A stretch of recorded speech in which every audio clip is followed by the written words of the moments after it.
Hey Zobel, why don't you talk to me a little bit about Marcos Faunner and his work, legibility? This idea of glitch art is really interesting to me, especially when it involves with typography, because it takes what we can read and it kind of morphs it and makes it this thing that becomes its own artwork in itself. It's something that I just want to hang up. It's something that I want to feel. It's something that I want to look at and find all these other moments within it. We get in like the top left-hand corner, we're getting like these pull of these letters that have all these like different colors in them. And it's just like, I want to stare at that. Like I could take that as a poster. And then it's just like everything just keeps pulling me in. And as soon as I think I'm done with it, something else happens. And it's really fascinating, all these different color tones that we get. And we can get that when we scan like a black and white. And so we get all these like weird things that like are unpredictable, but done in the right way, they can be so fascinating. The glitch art, is that a new type of style? Is that because of like the prevalence of technology or? I think it started with that. I think there's been phases of glitch arts. You know, it started with when we used to use really scanners prevalently or Xerox copiers prevalently, like a lot of punk posters and stuff like that. It wasn't this glitch we see today, but they use a lot of like replicating techniques. Think about it if you like painted something and then put a piece of paper on it and then took it off, like you get this other rendition. And that's a lot of what like photocopying did. There was a lot of things that were photocopied. And if you move the photocopier like really fast, or you take pieces and you rip it apart and then photocopy those and then rip that, like you get all these different modalities. And for a while, like phases of graphic design had these like ebbs and flows, and people do whatever they can do to mess with stuff.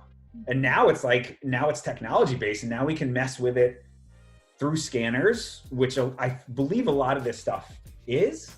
But it also, you can do a lot of it digitally on the computer to mimic some of that or to enhance it further down the line. Like it's really fascinating. If I took a black and white photograph or black and white text, you can see a lot with text.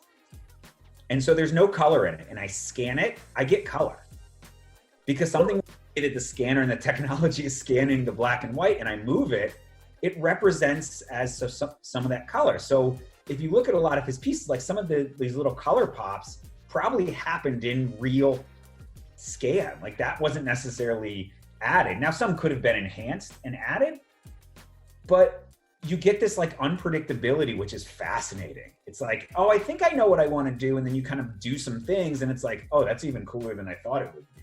Cool with that. And I like anything that destroys the general nature of things. Like that's what glitch is doing. It's saying, yeah, you could read this, but what if I just like didn't make it 100% readable? What would that do?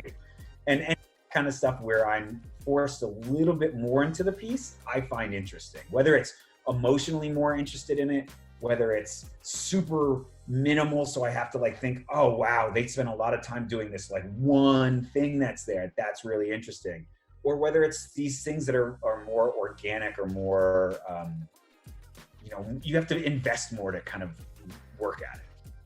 I think the actual words are, it's up to the designer to make the visual message clear, fast, clearly, and precisely, with commitment to incorporate the aesthetic. And it's a quote from one of his professors, he said at one point. And so what I think is interesting is he takes that quote that's all about like being clearly legible. It's up to the designer to make the visual clear, fast, clearly, and precisely. And it's not clear. It's not fast. It's not, it's precise in what it's doing, but you can't just quickly look at this. No, yeah. So I think it's taking the word or taking the message that means something and actually flipping it to visually represent the opposite, which I find fascinating. I had never known about the scanner thing, where that if you physically took something and scanned it, that it would actually create colors like that. I didn't know that was part of that like tool.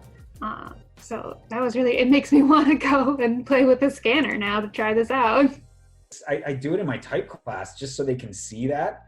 And so I take its scanner and I just take a, really simple text and I just like move it up and down, move it left and right, twist it, crumple it, pick it up, put it back down. And like every motion gives a completely different reaction on the scanner. And it's something with the light source hitting our printed page that somehow refracts into color, which is this like beautifully uncontrollable like process that's really fun. How important do you think it is in design to have these moments of playing? Like this seems a lot like playing, like being, playful. I think you need it. I think you need it in design. I think you need it in every day. Like the idea of loving what you do is really important. Like if I just said, okay, well, all you're going to design is within these templates and all I'm doing is changing graphic and changing photo or changing the type out and just like switching these things in and out, like one, where's the skill in that? One, where's the fun in that?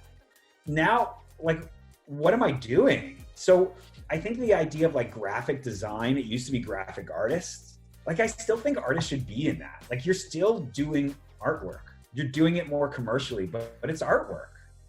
And so you shouldn't have such a formulaic approach to it. I think that's where people get into these designs that are just kind of just boring and uninteresting. It's like your concept needs to be there. So your concept, I think, comes with play it. There's so many times that I've done something and I've only gotten that way because I played around with something and I made a mistake and I'm like, oh, that's really interesting. Or I had something in my head and I tried it and it failed. And it's like, all right, well, now I got to do something with the failure. What do I do from that? What did I gain from that? Right? I know this goes against the idea of what you said with play, but I think it comes into it because I think by playing, you inevitably fail, right? And I think failure is really important to understand because failure is seen now as this like bad thing. And I think in art, failure is such a good thing because what do you gain from that? You gain the fact that you had this thought and it didn't work.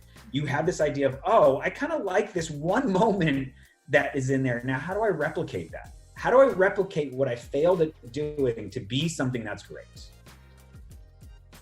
Right? And so by playing, you fail, and by failure, you make great work.